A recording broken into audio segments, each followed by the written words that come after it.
Hello and welcome back to the channel. My name is JP and today we're going to be going over 5 features that I love about my Nikon Z6 III.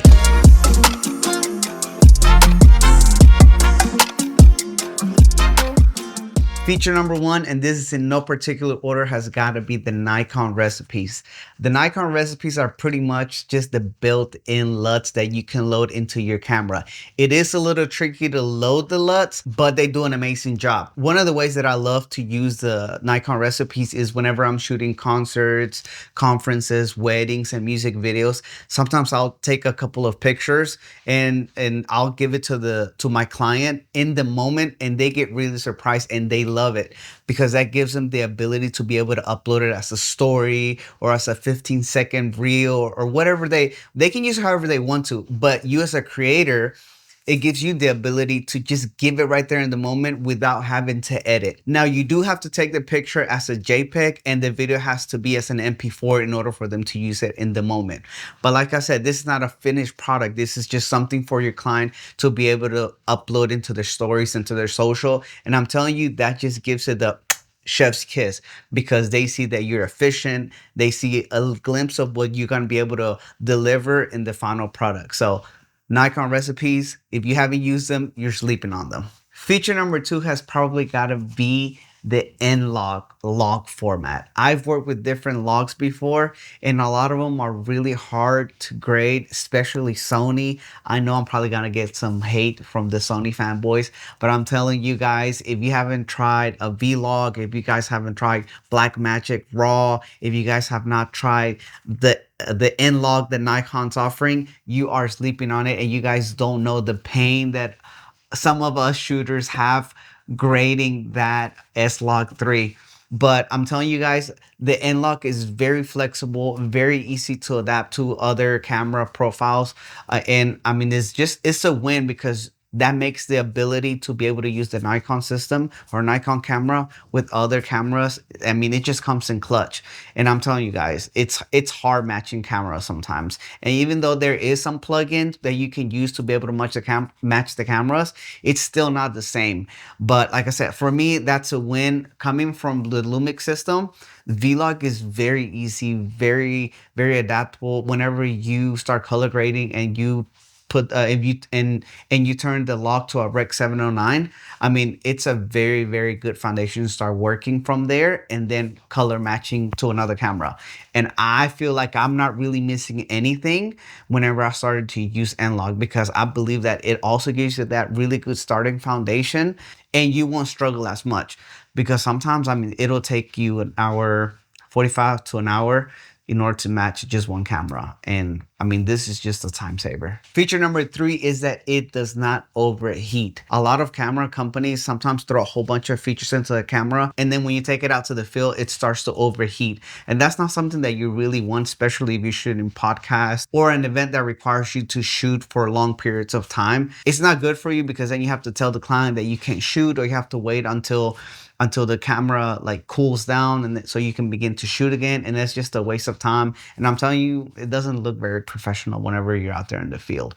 Then I have the Nikon Z6iii. I'm shooting with that right now, and it hasn't overheated, even though some people do say that it overheats. But what I will say, it has given me that the CF Express card it's getting hot. I mean, it hasn't shut down, and I'm hoping that it doesn't, but so far it hasn't stirred me wrong. And that's really only like, I've read some reviews and they only say that really only happens whenever you shoot an 8K RAW. And I'm not really trying to shoot 8K RAW because of the massive file sizes.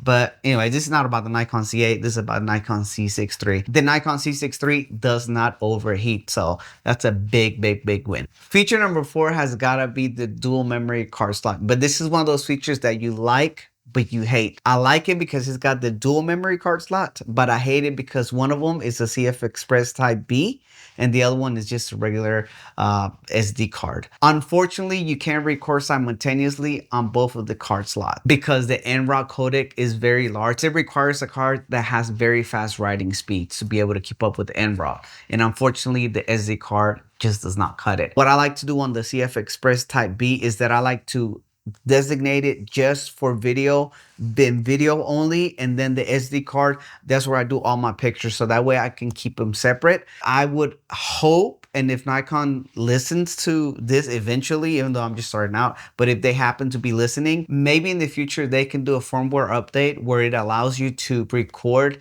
even if it's just the H.265 file codec on both cards. I think that would be great, just because some people do like the redundancy of having recorded on both cards just in case.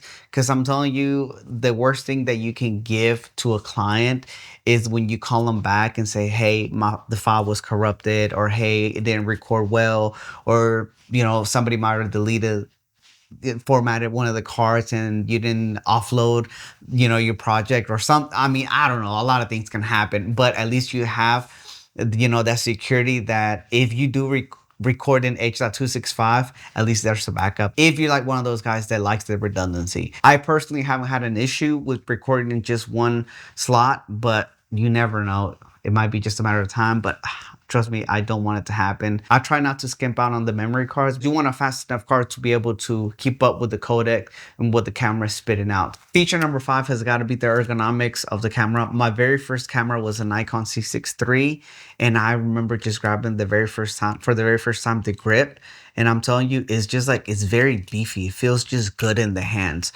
I remember when I sold my Nikon Z6 to move over to the GH5, and it just didn't feel the same. And then after I bought my Z8, which I'm shooting on right now, and then the Z6iii, I'm telling you, there's just something about the ergonomic, the button layout, and just the way it just feels. There's just something about it that I really love about the Nikon camera. So it's like I came back to my first love.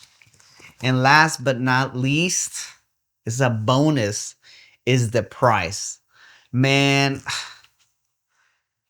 for $2,200, I saw them today on Amazon.com for about $2,200. So if you want to go to your local Best Buy, $2,400, you get a camera that can do just about anything. I call it the hybrid king.